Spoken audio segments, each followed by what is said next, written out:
On other thing, जैसे sports होता है, हमारे स्टडीज होता है, हॉबीज होती है, ऐसी चीजें। नशा छोड़ो और बाकी चीजें देखो, जिंदगी में और भी चीजें हैं। सुनने में आया है कि पॉपो की टांगों को लेकर कुछ बयान आए। लेकिन सब पता है कि मोदी जी की टांगों में कितने टाके लगे हैं, राहुल को पल्ली टट्टी क्यों आ रही है, तेजस्वी को पाइल्स की बीमारी क्यों, अरविंद रात को नाइटी पहन के क्यों सोता है, उनकी चड्डी का कलर कौन सा है, इसे सब पता है। लेकिन इसे ये नहीं पता कि टीसीएस में क्या होता है। इसे निदा खान के बारे में नहीं पता। निदा खान ने पूरी 300 लड़कियों का कन्वर्जन करा दिया, वो भी हिंदू लड़कियों का। इसको ये भी नहीं पता है कि तरुण के साथ क्या हादसा हुआ था। इसे तो लेंस कार्ड के बारे में भी नहीं पता होगा। लेंस कार्ड की बात भी मैं किससे कर रही हूँ यार। एक काम कर तू, लेंस कार्ड में से कार्ड हटा दे, लेंस रख और लेंस में से भी ऐसा कार्ड डी ऐड कर ले, वही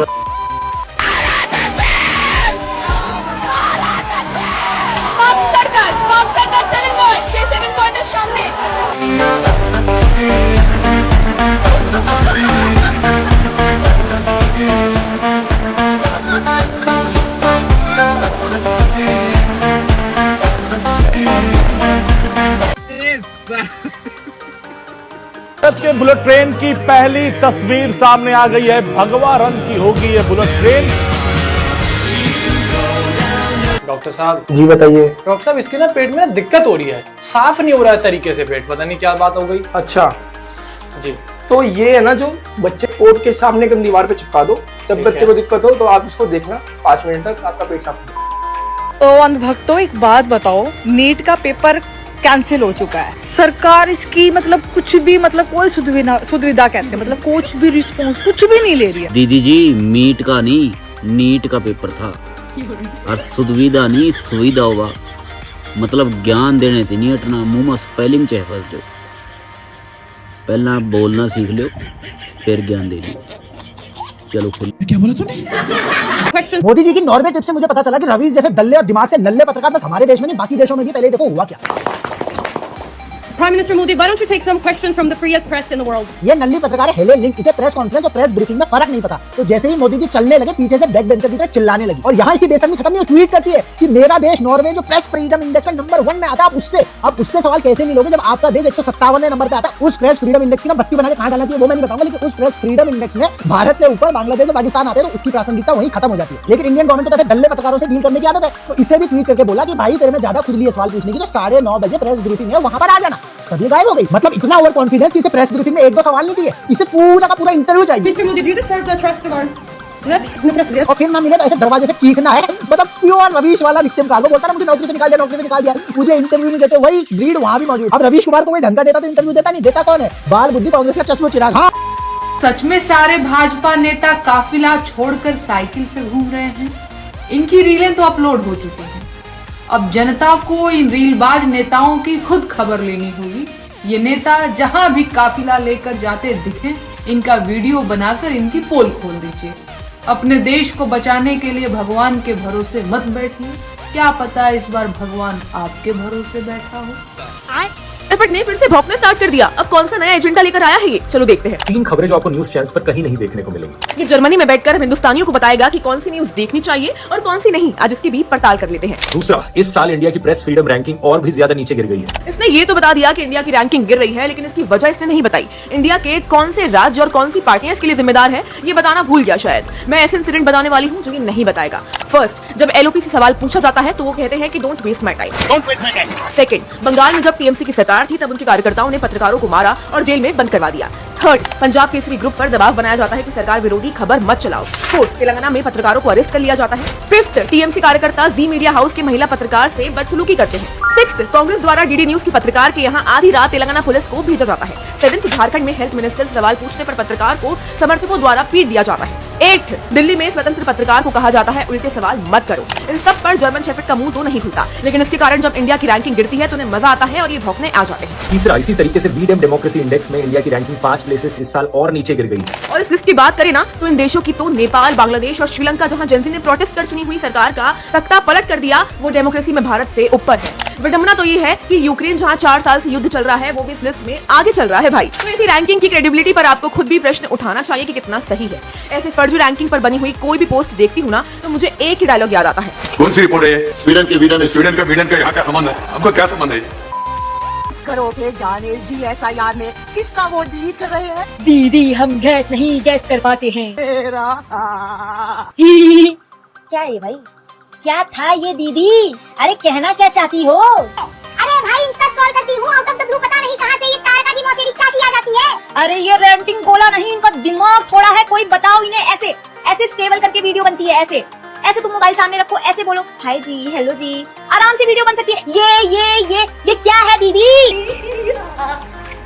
अगर तुम्हें कॉमन सेंस नहीं है ना तो खरीद लो, और कॉमन सेंस नहीं खरीद सकते तो डायपर तो खरीद ही सकते होगे। दिल्ली कालकाची मेट्रो स्टेशन में लिफ्ट के अंदर 2 औरत और एक आदमी थे। वो आदमी वहीं पे लिफ्ट के अंदर यूरिन करने लगता है। ये बाबा मेरे साथ चढ़े लिफ्ट में और इन्होंने यहाँ पे मेट्रो के अंदर सुसु करा इन्होंने लिफ्ट के अंदर। वो औरतें पॉइंट आउट भी करती है, ये कहती भी है कि आप ये क्या कर रहे हैं, हम लोग यहीं पे खड़े हैं। तो वो आदमी कहता है चलो हटो ना, क्या हो गया? क्यों करा अंकल? अरे यार तुम कर लो जो कुछ कर रही हो। सीरियसली उस लड़की ने इसका वीडियो बनाया, वो वीडियो वायरल हुआ तो बहुत लोग डिफेंड करने आ रहे हैं कि अरे वो बूढ़ा आदमी है, यूरिन नहीं कंट्रोल होता है, किडनी में प्रॉब्लम होती है उस एज में आकर।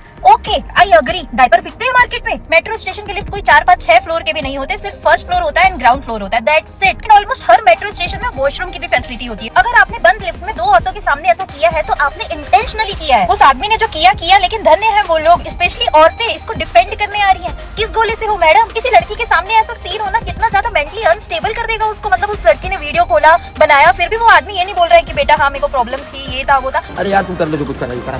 कुछ नहीं हो सकता। मुझे मैं क्या ही बोलूं इस टॉपिक पे, मतलब इस पे क्या बोलूं यार? अब तुमको हगना मुतना भी सिखाया जाएगा क्या? इस पे मेरे पास बोलने का कुछ नहीं है, बस मैं एक ही चीज बोलूंगी इस पे, छी। नॉर्वे की एक पत्रकार हेली लिंग ने शेयर किया है अपने एक्स अकाउंट पर, और same video Dhruv Rathee, Congress party और राहुल गांधी जी ने शेयर किया, ये कहते हुए कि ये वीडियो भारत की बेइज्जती है। लेकिन सच्चाई कुछ और है। नॉर्वे में प्रधानमंत्री मोदी ज्वाइंट ब्रीफिंग कर रहे थे, प्रेस कॉन्फ्रेंस नहीं। लेकिन नॉर्वे का ये रूल है कि आप ज्वाइंट ब्रीफिंग में भी सवाल पूछ सकते हो अगर वो नेता आपके देश का है। लेकिन नरेंद्र मोदी नॉर्वे में एक गेस्ट है, नॉर्वेजियन पॉलिटिशियन नहीं। इन सारे ज्ञानचंद लोगों को नॉर्वे का हाईएस्ट सिविलियन अवार्ड नहीं दिखा, स्वीडन का अवार्ड नहीं दिखा, यूएई का इन्वेस्टमेंट नहीं दिखा, ASML का टाई-अप टाटा इलेक्ट्रॉनिक्स के साथ नहीं दिखा, क्योंकि ये सब नेता हैं, देशभक्त नहीं। जय हिंद, जय भारत।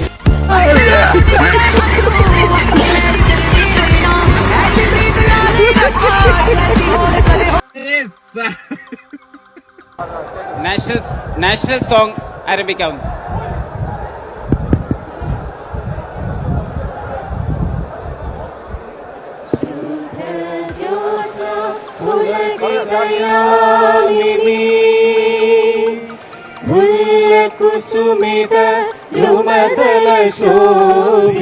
मुझे बहुत मनुष्य लग रहे हो, मत करो, रहने दो, बहुत बुरे लग रहे हो, तौबा।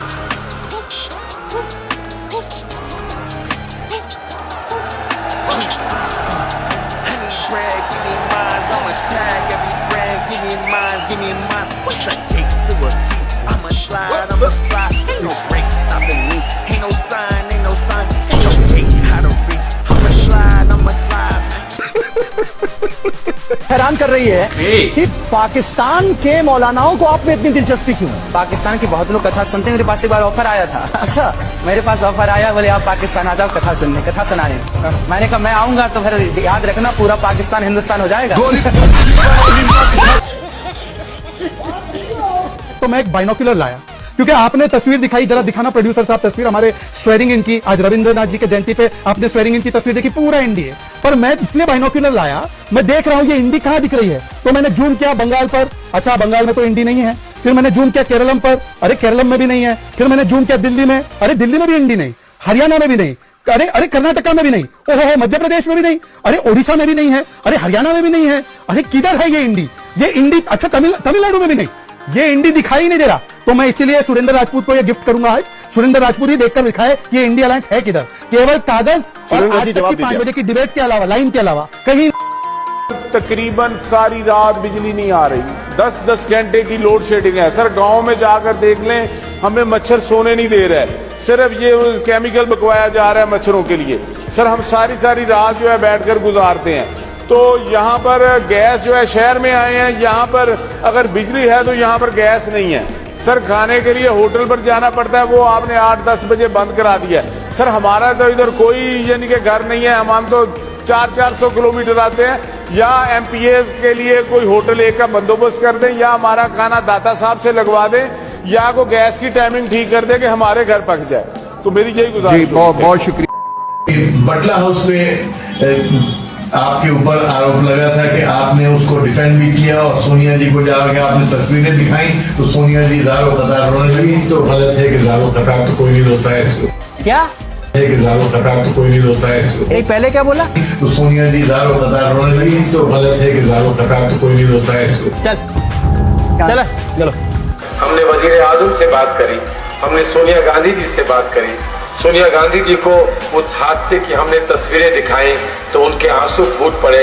सोनिया गांधी जी को उस हादसे की हमने तस्वीरें दिखाई तो उनके आंसू फूट पड़े और उन्होंने हाथ जोड़कर कहा कि ये तस्वीर मुझे मत दिखाओ।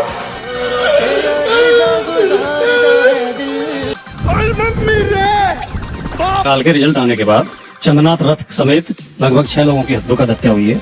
ये बहुत चिंताजनक है। इस पे सभी को इसकी निंदा करनी चाहिए और दोषी हैं उनकी पहचान करके उन्हें उनके खिलाफ कार्रवाई होनी चाहिए। ये बड़ी अच्छी बात कही है।